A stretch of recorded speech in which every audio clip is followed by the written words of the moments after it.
일론 머스크는 아메리카당 창당 계획을 잠정 보류하고 당분간 자신의 기업 운영과 사업에 집중하려는 의사를 측근들에게 전달한 것으로 알려졌습니다. 그는 제3당 창당이 공화당 지지층을 분열시켜 강력한 공화당 인사들과의 관계를 해칠 수 있다는 점을 우려하고 있으며, 이에 따라 신중한 태도를 유지하고 있습니다. 머스크는 최근 트럼프의 정치적 후계자로 거론되는 JD 벤스 부통령과 꾸준히 소통하며 2028년 대선 출마 시 그를 재정적으로 지원할 가능성도 열어두고 있습니다. 창당 추진 움직임은 사실상 중단된 상태로 관련 외부 단체와의 회의도 취소되는 등 실제적인 준비나 조직 활동은 거의 진행되지 않고 있습니다. 정치 전문가들은 머스크가 신당 창당을 포기할 경우 내년 중간 선거에서 공화당에 유리하게 작용할 것으로 보고 있으며, 머스크와 벤스 간의 협력 관계는 향후 대선 구도에서 중요한 변수가 될 수 있다고 분석합니다. 엔비디아는 강력한 AI 컴퓨팅 수요 덕분에 매출 기록을 경신하며 중국 사업에 대한 우려를 상당 부분 상쇄했습니다. 7월 분기 매출은 467억 달러로 전년 대비 56% 증가했으며, 데이터 센터 부문 매출도 411억 달러로 56% 상승해 분석가 예상에 거의 부합했습니다. 분기 순이익은 264억 달러로 1년 전보다 59% 증가했으며, 3분기 매출 전망은 540억 달러로 전문가들의 예상치를 약간 웃돌았습니다. AI 산업의 폭발적 성장과 소프트웨어 기업들의 지속적인 엔비디아 칩 구매가 회사 실적 향상의 핵심 요인으로 작용했습니다.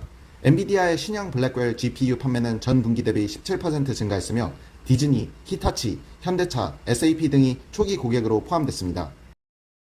트럼프 대통령은 연준 이사 리사 쿡을 해임하려 시도하며 연준이 경제 성장 중심 정책에 더 부합하도록 적극적으로 조치하고 있습니다. 이번 조치는 연준을 행정부에 더 책임있게 만들고 미국 기업과 노동자에게 더 민첩하고 효율적으로 대응하도록 하는 역사적이고 전례 없는 노력으로 평가됩니다. 성공할 경우 트럼프 대통령은 금리 결정에 실질적인 영향력을 행사해 차입 비용을 낮추고 소비와 투자를 촉진하며 경제 성장을 견인할 수 있습니다. 시장은 비교적 안정적이며, 이는 성장 지향적 연준이 주식시장과 금융 시스템을 계속해서 지지할 수 있다는 신뢰를 반영하고 있습니다. 지지자들은 대통령과 연준의 정책이 더 일치하면 인플레이션을 관리하면서 동시에 강력하고 지속 가능한 역동적 경제를 만들어낼 수 있다고 주장합니다. 최근 기술주, 특히 매그니피센트 7, 아마존, 알파벳, 애플, 메타, 마이크로소프트, 엔비디아, 테슬라의 주가 상승세가 다소 둔화되고 있습니다. 금리 인하 기대는 부동산, 은행, 제조업 등 일부 섹터에는 긍정적인 영향을 주지만 AI 관련 기술주의 향후 전망은 여전히 불확실합니다. 엔비디아 실적 발표가 다가오면서 투자자들은 AI 수요와 기업 실적에 따른 기술주 변동성을 주의 깊게 주시하고 있습니다. 일부 개인 투자자와 전문가들은 AI 과대 광고와 기업 가치 고평가를 이유로 기술주 비중을 줄이고 보다 방어적인 투자 전략으로 전환하고 있습니다. 시장 전문가들은 여름철 거래량 감소와 AI 기술 개발의 불확실성으로 인해 기술주가 단기적으로 큰 변동성을 겪을 가능성이 높다고 지적했습니다. 최근 선거 이후 실리콘밸리와 민주당의 오랜 동맹 관계가 크게 흔들리며 민주당이 기술업계의 신뢰와 재정적 지지를 회복하는 데 상당한 어려움을 겪고 있습니다. 일부 기술 경영진은 민주당이 혁신을 충분히 지원하기보다 규제와 통제에 치중한다고 느끼며 트럼프 대통령의 감세 및 규제 완화 정책에 더욱 호감을 보이고 있습니다. 샘 알트만 등 주요 인사들은 민주당의 혁신 정책 후퇴에 실망하며 정치적 고화라고 표현할 정도로 당과 거리를 두고 있는 상황입니다. 민주당 의원들은 연구개발 지원, 고급 인재 이민 확대 등 친혁신 의제를 통해 업계와의 관계를 회복을 시도하고 있으며, 트럼프 정책의 매력 때문에 쉽지 않은 상황이 계속되고 있습니다. 일론 머스크 등 일부 거대 테크 리더들은 공화당 혹은 제3당으로 기울고 있으며 민주당은 주요 선거 자금 기반을 상실할 수 있다는 우려가 점점 커지고 있습니다. 첨단 인공지능 모델의 발전 속도가 최근 둔화되고 있으며 오픈 AI와 메타 같은 기업들도 차세대 모델 개발에 어려움을 겪고 있습니다. GPT-5와 메타의 라마4 비헤모스는 기대만큼 성과를 내지 못했고, 샘 올트만은 투자자들의 과도한 기대를 경계하는 발언을 했습니다.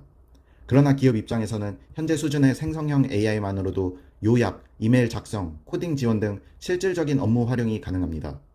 MIT 연구에 따르면 기성 AI 도구에 대한 활용은 확산되고 있지만 맞춤형 AI 프로젝트의 실패율은 95%에 달해 신뢰 부족과 실무와의 괴리가 드러났습니다.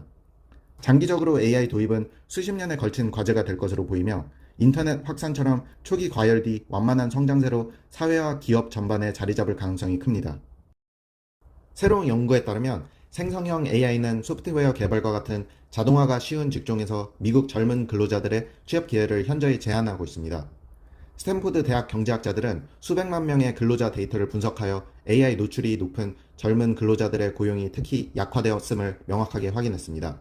반면 AI가 사람을 대체하지 않고 업무를 돕는 직종에서는 젊은 근로자 고용이 오히려 증가하는 경향이 나타나 AI의 활용 방식에 따라 결과가 달라짐을 보여줍니다.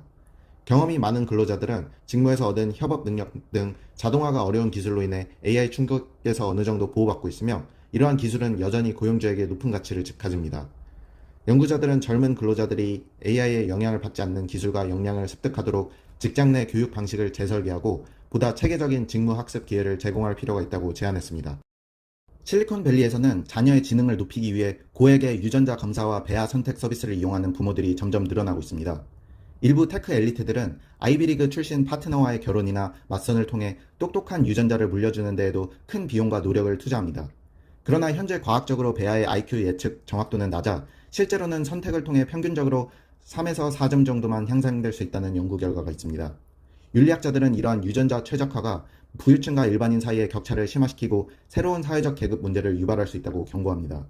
그럼에도 불구하고 일부 합리주의자들과 연구자들은 더 똑똑한 인간이 인공지능의 잠재적 위협을 통제하고 안전하게 만들 수 있다는 믿음으로 이런 흐름을 적극적으로 지지하고 있습니다.